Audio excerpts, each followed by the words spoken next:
생생하게 상생하며 YTN 라디오 생생경제. 안녕하세요. YTN 라디오 생생경제 김혜민입니다. 오늘 박원순 전 서울시장을 성추행 혐의로 고소한 전직 비서 측이 기자회견을 가졌습니다. 피해자가 어려움을 여러 차례 인사 담당자에게 설명했지만 30년 공무원 생활 편하게 해줄 테니 제발 비서실로 와라. 박 전 시장이 뭘 몰라서 그런다. 네가 예뻐서 그런다. 라는 등의 발언을 피해자에게 했다고 김재련 변호사는 주장했습니다. 시스템이 없었던 걸까요? 아니면 시스템은 있지만 작동하지 않았던 걸까요? 여러분이 서 계신 일터, 그곳은 어떤가요? 잠시 후 관련 이야기 나눠보도록 하겠습니다. 오늘 피해자가 쓴 편지 일부를 읽어드립니다. 저는 기다리겠습니다. 그 어떠한 편견도 없이 적법하고 합리적인 절차에 따라 과정이 밝혀지기를, 본질이 아닌 문제에 대해 논점을 흐리지 않고 밝혀진 진실에 함께 집중해 주시기를 부탁드립니다. 2020년 7월 22일 YTN 라디오 생생경제 지금 시작합니다.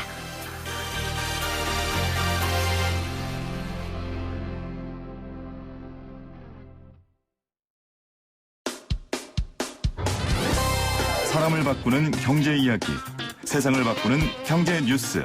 YTN 라디오 생생경제.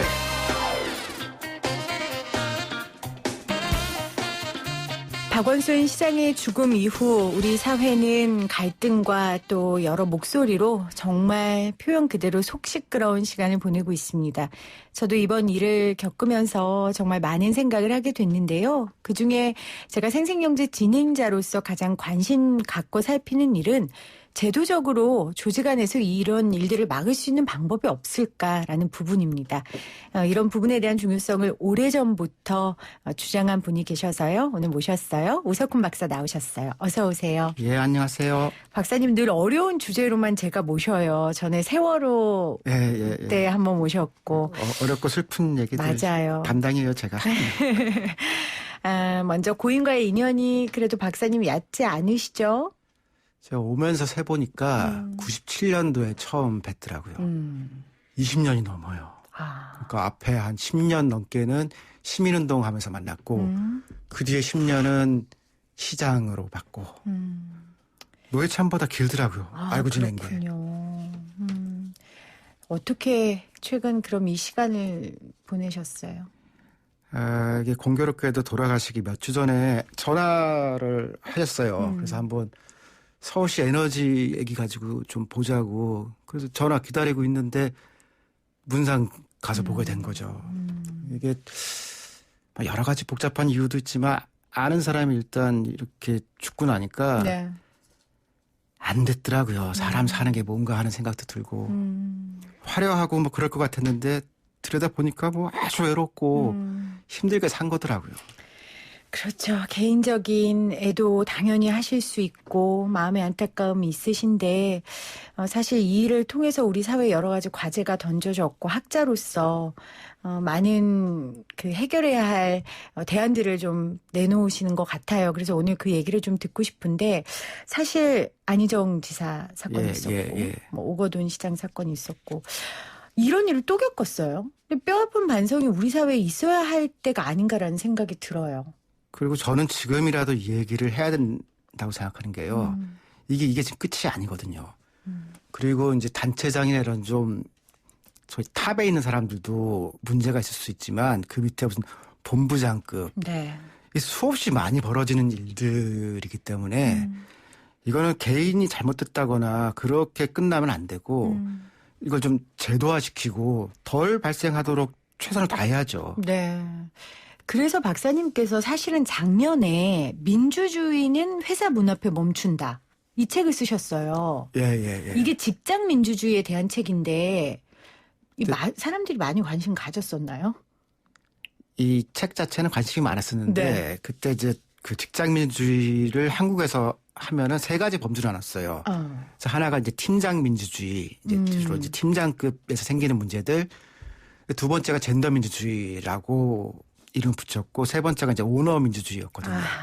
근데 그 중에 이제 젠더 민주주의를 넣은 거는 일반적인 중간 간부와 직원들 사이 위계를 좀 완화시키더라도 여성들과 남성들 사이 생기는 문제는 그거는 추가적인 뭔가가 필요하다라고 그렇게 생각을 했죠.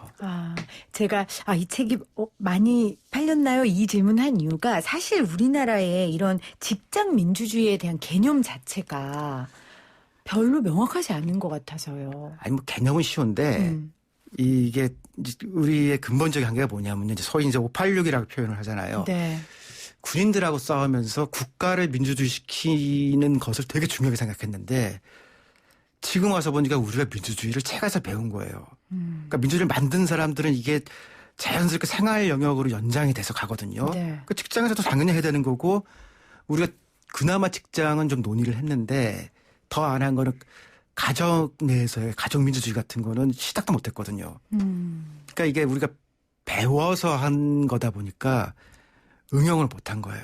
책으로 배웠고 또 이 민주주의를 얻기까지 우리가 너무 격렬하게 생활 속 민주주의라기보단 투쟁의 대상이었잖아요. 민주주의가. 그렇죠. 그렇죠.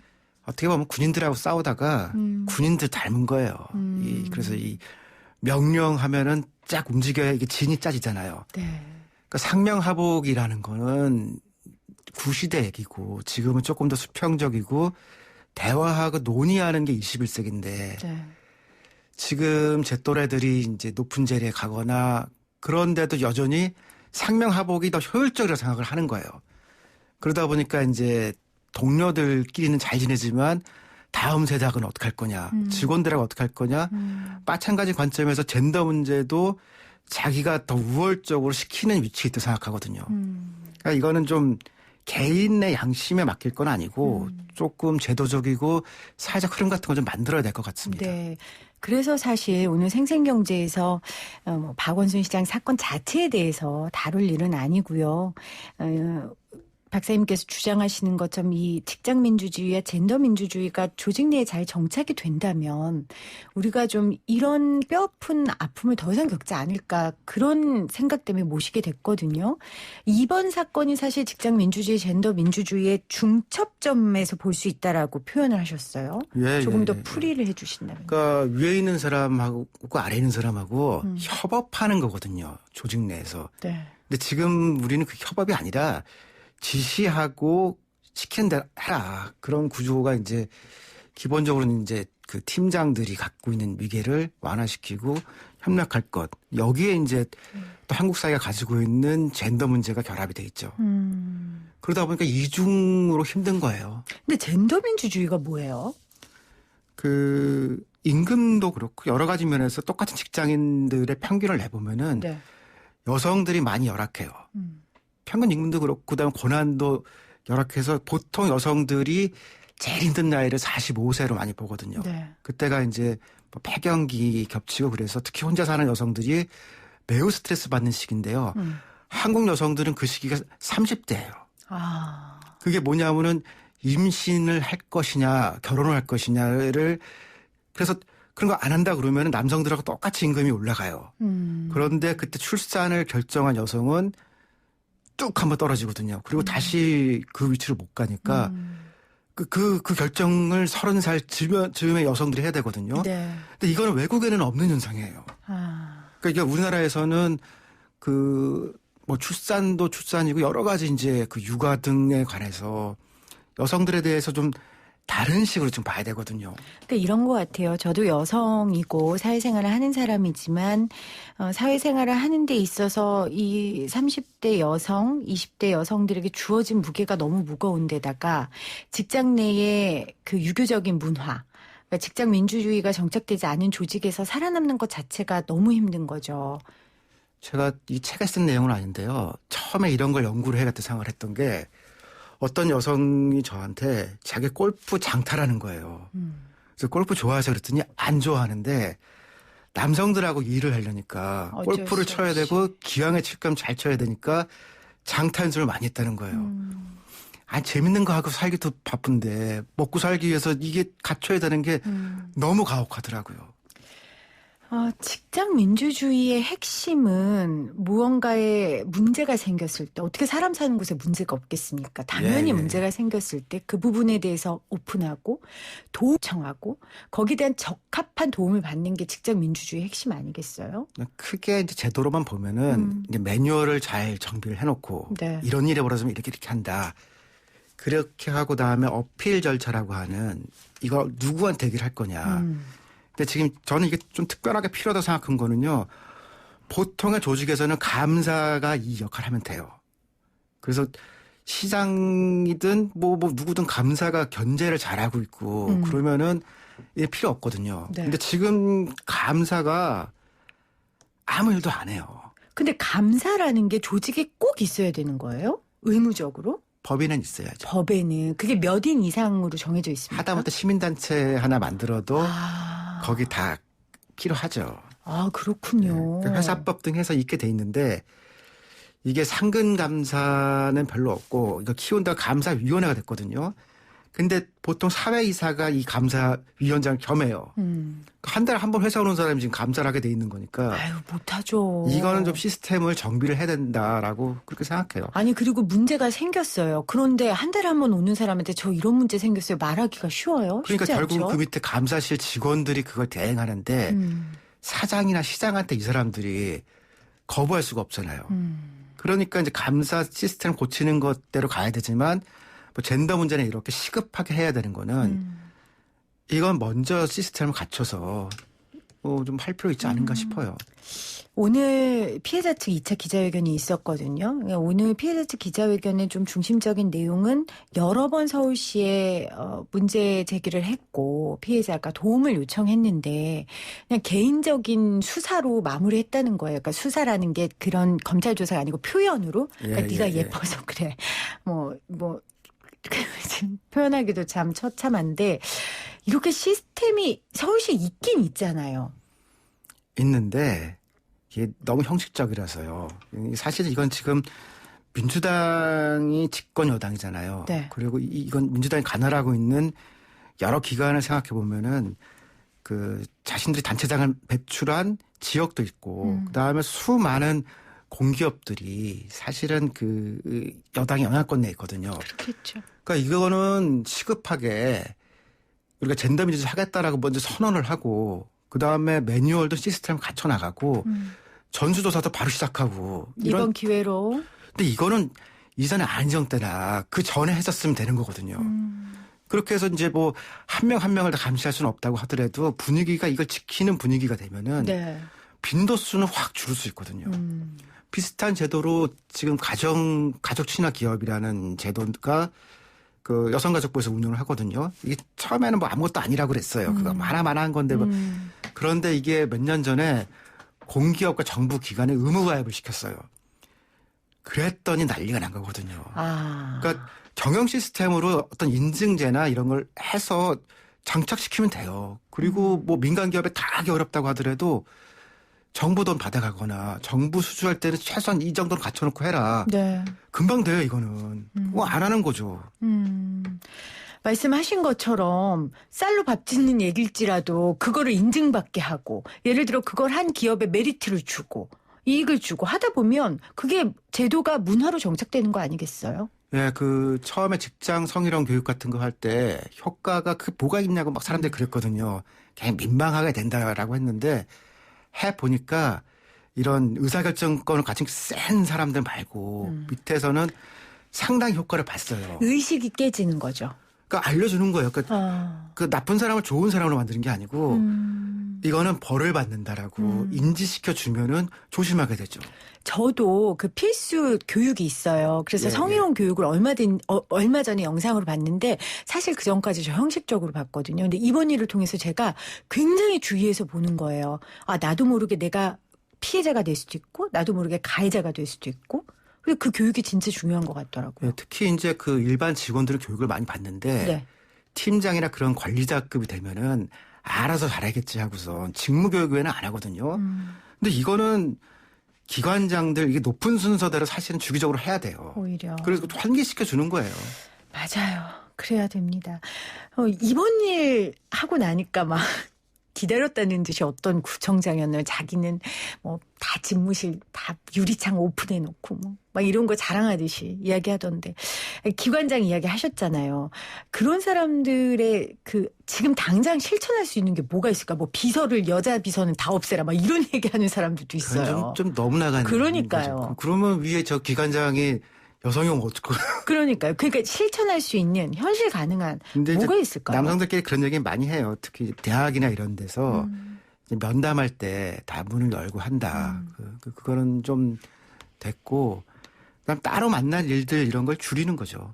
그 가급적 회의에서 얘기를 하고 둘이 일하는 그런 거 자체가 조금 일상적이지는 않아요. 보통 이제 사수 부사수 이것도 좀 군대 용어긴 한데요. 그 절대 권한이 있지는 않잖아요. 뭐 기관장과 비서 이 정도가 아니니까 같이 일할 수 있게 하고 그리고 이제 이거는 어필이라고 하는 어쨌든 이런 문제가 생겼을 때 바로 얘기를 해서 돌아갈 수 있게 하는 그거를 맞아요. 잘 정착시키는 게 사실 제일 커요. 그러면은 경고로 끝날 일인데 그게 시스템이 안 돌아가면은 서로 안 좋은 거 아니에요. 그냥 그렇게 하는 거 아니야라고 얘기하면은 진짜 1차적인 문제가 생겼을 때 그때 푸는 게 가장 쉬운 거거든요.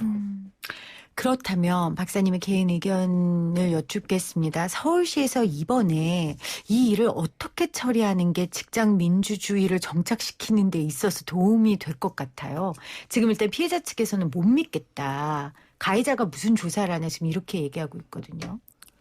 당연히 못 믿죠. 이거는 저 같아도 못 믿고 권한이 없고 그다음에 이런 걸 한다고 하면은 바로 했었어야 돼요. 바로 해서 이제 이 필요한 사람들 불러서 확인하고 우리는 여기까지 알아봤다라고 해서 그랬으면은 되는 건데 이게 며칠 끌고선. 근데 장례가 있었으니까요. 장례고 이거는 또 긴급하게 움직이는 일은 긴급하게 움직이는 거죠. 뭐 조직이고 시스템이니까. 아니 전쟁 나면 어떻게 장례 있어도 나라 지켜야죠. 그 모두가 장례식에 가 있는 것도 아니잖아요. 그래서 그거는 말이 안 되는 거고 판단을 못한 거예요 며칠 동안. 그리고 늘상 시장이란 한 사람한테 다 걸어놓고 있었으니까 그 사람이 없어지면 판단을 못하고 근데 이게 정상 조직은 아니죠. 그러니까 아까 전에 그 책에 오너 민주주의라고 말씀하셨잖아요. 예. 이게 1인에게 모든 권한이 집중되고 카리스마적인 리더들에 대한 이야기인가요? 우리는 사주가 있잖아요. 그러니까 이를테면 뭐 무슨 땅콩 회항 사건 그렇게 오너들이 움직일 때 네. 아무리 오너라도 그 회사 이를테면 이사로서 움직이고 그래야지 이 과도한 권한을 행사하는 경우들 그걸 견제하기 위한 이제 장치들도 좀 고민해 봐야죠. 그러니까 보통 이런 어려움을 호소하는 조직들이 굉장히 과도한 리더십에 집중. 또 리더들의 특징이 리더의 스타성. 사실 안희정 지사도 그랬고 박원순 지사도 그랬고요. 그 자체의 스타성이 굉장히 뛰어난 리더들이었잖아요. 저는 이게 그래서 이거는 약간 정치적이고 여의도 문법으로도 이걸 좀 풀어야 된다고 생각하는 게요. 선거를 앞으로 많이들 치를 거예요. 근데 선거는 특징상 영웅을 만들어야 돼요. 그리고 영웅이 아닌 사람도 그 기계에 넣으면 영웅이 돼서 나오거든요. 그렇죠. 근데 이제 선거가 끝나고 나서 일반적인 경영으로 들어가잖아요. 그런데 지금의 지자체에서는 시스템상 소환국이 되게 좋아요. 네. 그러니까 이런 일은 한 번에 끝나는 게 아니고 선거 끝나자마자 계속 벌어질 일이기 때문에 체계적으로 이거는 우리는 이런 거 안 하겠다라고 그 젠더민주주의 선언할 필요를 느끼는 게 이거는 일회성이 아니라서 그렇습니다. 네. 민주당에서 이 말을 좀 뼈아프게 들어주셨으면 좋겠습니다. 한 번으로 끝날 일이 아니라는 거. 물론 민주당뿐만 아니라 야당도 그렇고. 그 정치는 영웅이 되게 돼 있어요. 그렇다면 그 영웅 누가 견제할 것인가. 네. 그런 제도화에 대한 질문을 해야겠죠. 알겠습니다. 지금 많은 분들이 문자로 의견 남겨주시는데요. 오늘 시간 관계상 또 여기까지 하도록 하겠습니다. 어려운 주제로 모셔서 죄송해요, 박사님. 그래도 오늘 좋은 인터뷰 감사합니다. 지금까지 오석훈 박사였습니다. 예, 고맙습니다.